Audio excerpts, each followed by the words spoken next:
नमस्कार। यह विषय है सूर्य चंद्र परिवेश का जन जीवन पर प्रभाव। परिवेश ही व्यक्ति एवं वस्तु की शोभा बढ़ाता है तथा घटाता भी है। कौन वस्तु किस परिवेश में रखी हुई है, किसका कैसा परिवेश रहता है, यह उसके भावी जीवन पर प्रत्यक्ष प्रतिबिंबित होता है। ग्रह नक्षत्रों के प्रभाव से ही ये परिवेश बनते हैं। मनुष्य का स्थूल परिवेश तो उस वातावरण या माहौल को भी कह सकते हैं जहां वह रहा है। वह जैसे माहौल में रहता है वैसे संस्कार उसके कर्मों में दिखाई देते हैं और भविष्य भी इससे प्रभावित हुए बिना नहीं रह पाता है। ग्रह नक्षत्रों में सर्वाधिक प्रकाशवान सूर्य एवं चंद्रमा ही ऐसे ग्रह हैं जिनका प्रत्यक्ष प्रभाव पृथ्वीवासियों पर निरंतर पड़ता रहता है। इनके इस प्रभाव को इनके आसपास के परिवेश के द्वारा ही देखा जा सकता है। परिवेश द्वारा फलादेश करने वाले शास्त्र को वैसे निमित्त शास्त्र कहते हैं और यह विचार आज का नहीं अपितु वैदिक काल से चला आ रहा है। सूर्य एवं चंद्रमा की उष्ण किरणें पर्वत के ऊपर प्रतिबिंबित और हवा के द्वारा गोलाकार होकर थोड़े से बादलों के आकार में अनेक रंग और आकार की दिखाई पड़ती है। इसी को हम परिवेश कहते हैं। चंद्रमा यद्यपि शीतल माना जाता है, लेकिन उसकी चांदनी में थोड़ा ताप छिपा रहता है जो हमें अनुभूति में नहीं आ पाता। लेकिन रात्रि का तापमान चंद्रोदय की रश्मियों के बाद देखे तो सूक्ष्म रूप से थोड़ा बढ़ जाता है और इसी कारण सूर्य चंद्रमा का परिवेश राष्ट्रीय स्थितियों, कृषि संबंधी संभावनाओं तथा व्यापारिक तेजी मंदी को अप्रत्यक्ष रूप से अपने परिवेश की आकृति से स्पष्ट बतला देता है। परिवेश भाग में रक्त वर्षा का होना प्रसिद्ध राजनेता की मृत्यु का सूचक होता है। उदय काल में सूर्य परिवेश लाल दिखाई पड़े तो किसी प्रसिद्ध उद्योगपति की मृत्यु संभावित होती है। उस राष्ट्र या प्रदेश की अर्थव्यवस्था चरमरा जाती है। यदि मध्याह्न में दो मंडल का परिवेश हल्के पीले रंग में हो तो सेनापति, गृह मंत्री, रक्षा मंत्री, राष्ट्रपति के लिए घातक होता है तथा सायंकाल 2, 3 या 4 मंडल का परिवेश दिखाई पड़े तो आतंकवादी गतिविधियों को बढ़ाने वाला, देश में उपद्रव तथा अशुभ संकेत का प्रतीक होता है।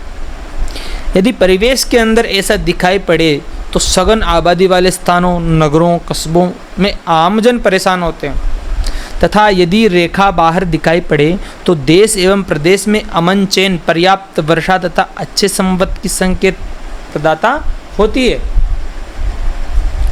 वर्षा का विचार विशेष रूप से चंद्र परिवेश से किया जाता है तथा कृषि संबंधी विचार सूर्य के परिवेश से किया जाता है। राष्ट्रीय व्यापार एवं अर्थव्यवस्था का चिंतन सूर्य चंद्र के मिले जुले परिवेशों को ध्यान में रखकर किया जाता है। कई बार तो पूरे वर्ष में अनेक स्थलों पर परिवेश ही दिखाई नहीं पड़ते हैं। अश्विनी, कृतिका एवं मृगशिरा नक्षत्र में सूर्य चंद्र परिवेश दिखाई पड़े तो अनाज की वृद्धि, देश में शक्ति, आर्थिक उन्नति तथा बेरोजगारी में कमी आती है। श्रवण, धनिष्ठा एवं रोहिणी नक्षत्र में भी अच्छी वर्षा की संभावना तथा पड़ोसी देशों से व्यापारिक संबंधों में सुधार होता है।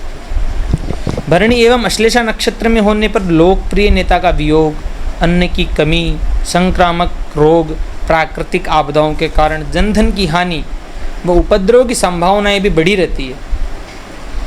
आद्रा नक्षत्र में सुख शांति, पुनर्वसु नक्षत्र में राष्ट्रीय वर्चस्व बढ़ने की संभावना, किसी व्यक्ति को अंतर्राष्ट्रीय सम्मान तथा राष्ट्रीय उपज में वृद्धि होती है। पुष्य नक्षत्र में अगर परिवेश होता है तो औद्योगिक प्रतिष्ठानों की वृद्धि तथा लाभ होता है। आश्लेषा नक्षत्र में अगर परिवेश होता है तो आतंक, भय, मघा में हो तो अच्छी वर्षा, अनाज सस्ता होने की बड़ी संभावनाएं रहती है। पूर्व फाल्गुनी, उत्तरा, पूर्वाषाढ़ा, पूरा भाद्रपद अगर इनमें नक्षत्र दिखाई पड़े तो खंड वृष्टि, किसानों एवं व्यापारियों को चिंता तथा सरकारी प्रकोप से जनता त्रस्त हो जाती है। तीनों उत्तरा में फसल को कीट भय, अगर तीनों उत्तरा नक्षत्रों में परिवेश हो तो फसल को कीड़ों का भय। हस्त नक्षत्र में अच्छी उपज देता है राष्ट्रीय प्रतिष्ठा पर आघात का भय बना रहता है। लेकिन स्वाति नक्षत्र में अगर परिवेश दिखाई पड़े तो समय अनुकूल वर्षा, नौकरशाही, बलवान तथा मजदूर प्रसन्न होते हैं। विशाखा में हो तो अग्निकांड, यान दुर्घटना, रोग का भय होना। अनुराधा एवं ज्येष्ठा नक्षत्र में व्यापारियों को कष्ट, अशांति, आंदोलन, बाढ़ एवं अकाल से हानि का भय बनता है। मूल नक्षत्र में प्रवेश होने पर उच्च पदस्थ लोगों के चरित्र दोष सामने आते हैं तथा क्षेत्रीय विवाद उग्र रूप धारण करने लगते हैं।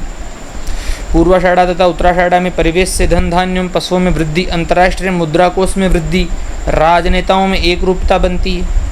सतभिषा में हो तो शत्रु भय, अग्निकांड का भय, अन्न भंडार में कमी होती है। पूर्वा भाद्र में परिवेश हो तो कलाकारों, शिक्षाविदों एवं विद्वानों को सम्मान मिलता है।